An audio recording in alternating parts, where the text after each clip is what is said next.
Hello, my name is Anthony Keith, and I would like to welcome you to this video. This video is basically a history lesson, a history video, where I'm going to be, as briefly as possible, explaining the inspiration, the idea, and some of the developments behind my concept routine, Coffee Time. Now, Coffee Time on YouTube, the video, the Coffee Time debut, has gotten, at last count, 92 views. Now, I know that 92 views is nothing compared to some people's millions of views, but to somebody who used to get 6 views maximum, and to someone whose prior to those 92 views, highest viewed video was 25, I'm pretty happy that 92 people have watched my video. So basically I wanted to explain how I came up with the concept for Coffee Time, and why it took me 7 years to come up with it.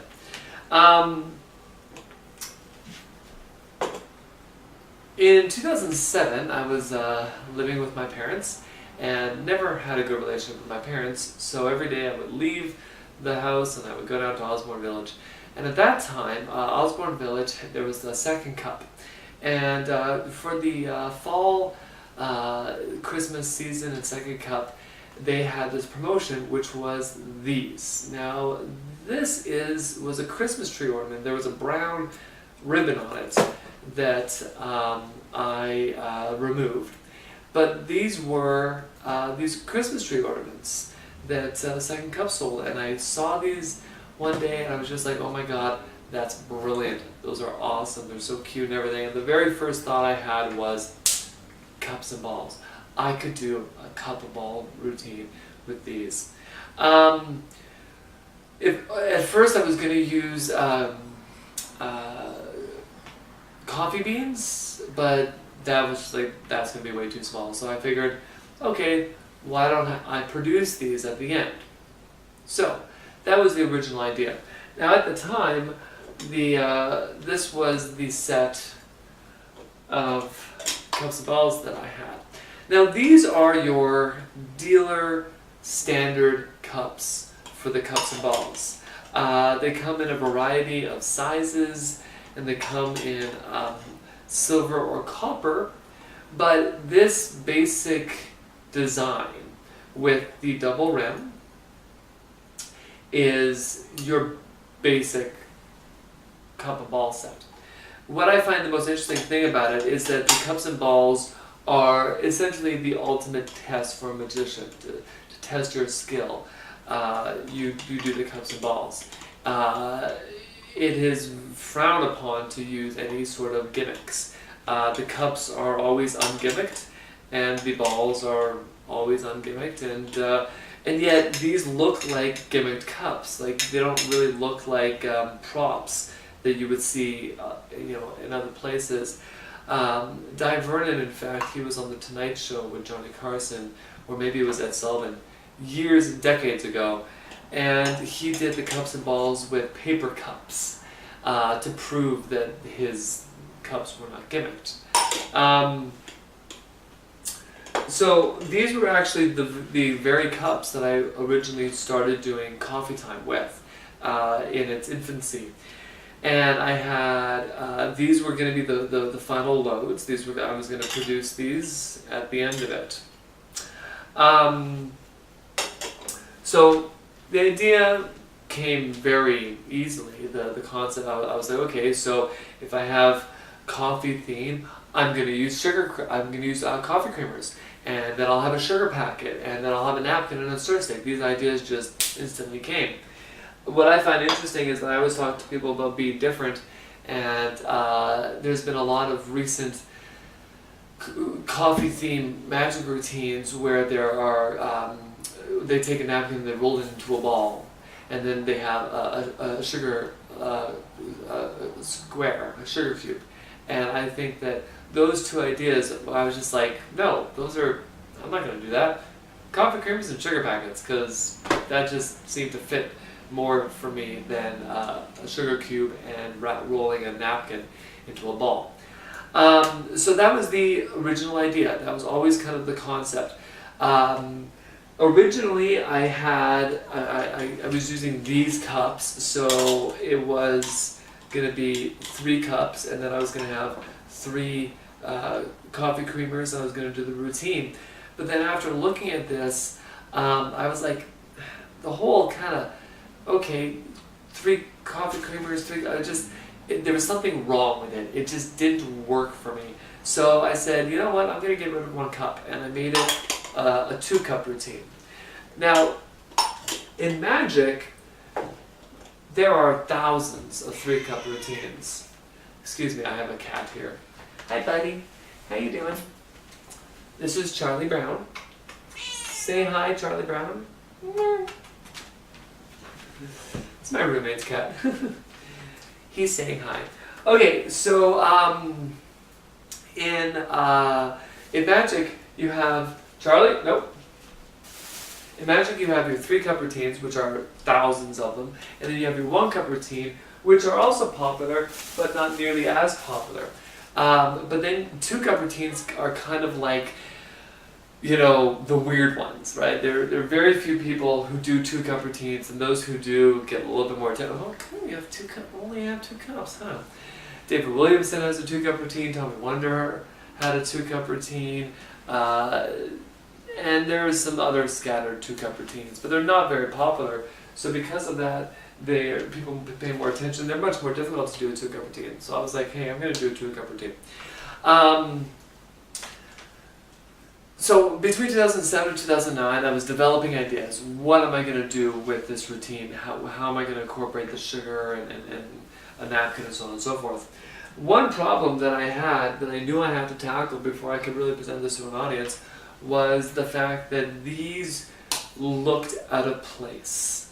If I was doing a routine with coffee creamer, sugar packets, napkin, and stir stick, and this cup looked out of place. I was like, I cannot do a coffee bean cup ball routine with these cups. It just doesn't work for me.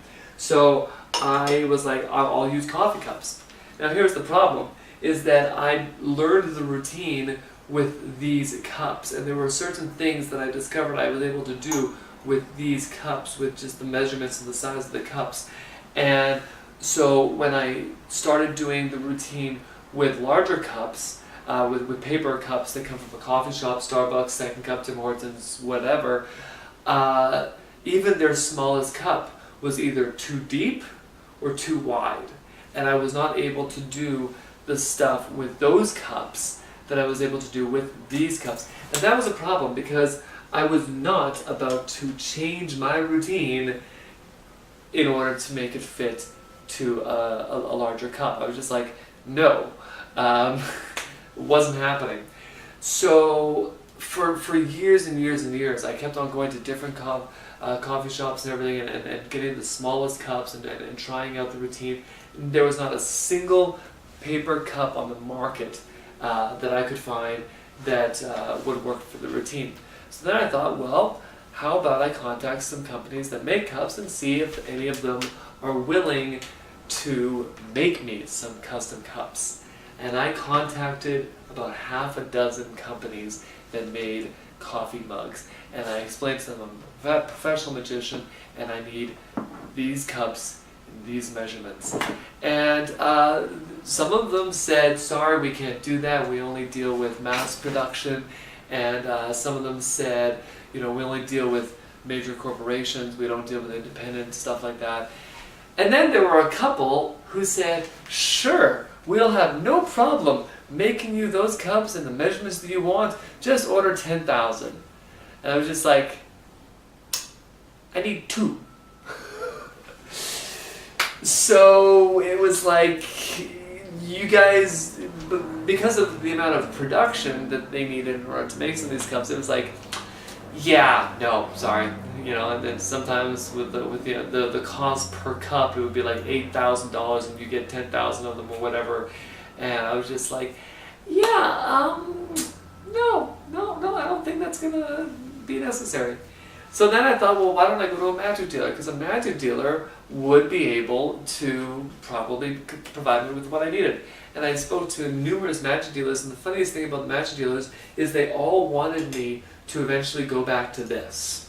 There was one guy who was able to make the cups in the sizes that I wanted. He goes, well, we'll make them out of spun brass. And I said, no, they have to make it look like they're a coffee cup. He goes, well, yeah, like have it as a lid on a thermos and then open it up. And I was just like, no, I do not want it to be the lid on a thermos. So, and a lot of them just said, well, why don't you just use a brass cup? And I'm just like, I don't want to. I want it to be a coffee cup, right?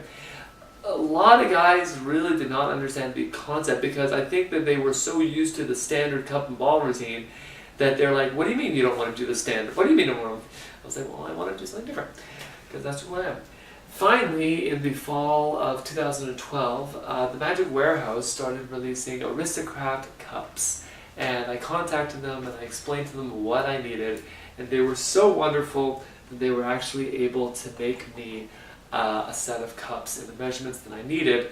And after they provided me with that, I then went to a co-worker who, Karen Turnbull, who designed them like this. And the reason that she designed them like this was because these are, of course, the final loads that everyone sees, the cups I produce. And the cups needed to, I wanted them to look like miniature versions.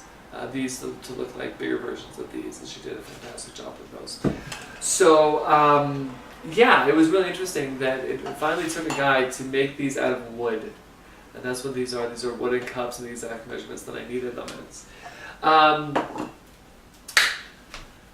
So that is the briefest history that I can give on this routine. What I will say, however, is also that Tim Ellis, I'm not explaining this routine yet, but Tim Ellis he has a routine, Run Around Sue, and his ending inspired my ending. I already knew that I wanted to produce coffee. And at first I was producing coffee in the same way that David Regal produces the mice in My Best Friend. The older version, not the newer version. But that, after working with the routine for several years, stopped working.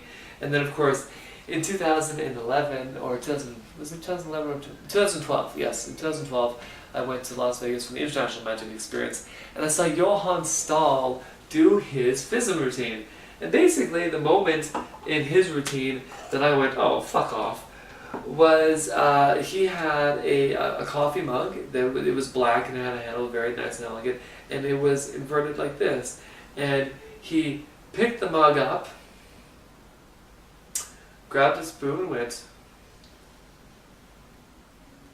took a clear glass and went, coffee. And I'm just like, no! So then I had to come up with a different ending, and of course the ending that I came up with was producing the coffee beans and then the liquid coffee.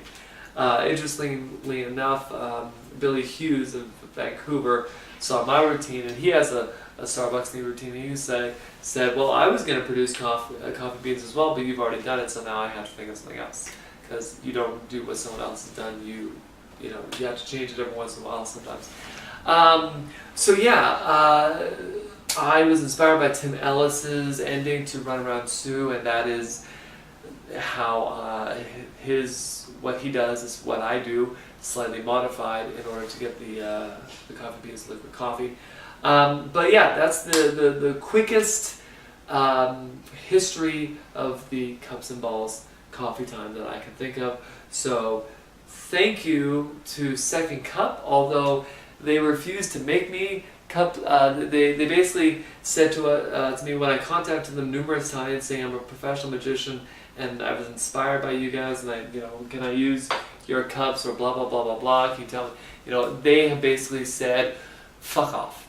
They basically said we have no interest in helping you, we have no interest in, they're like, no.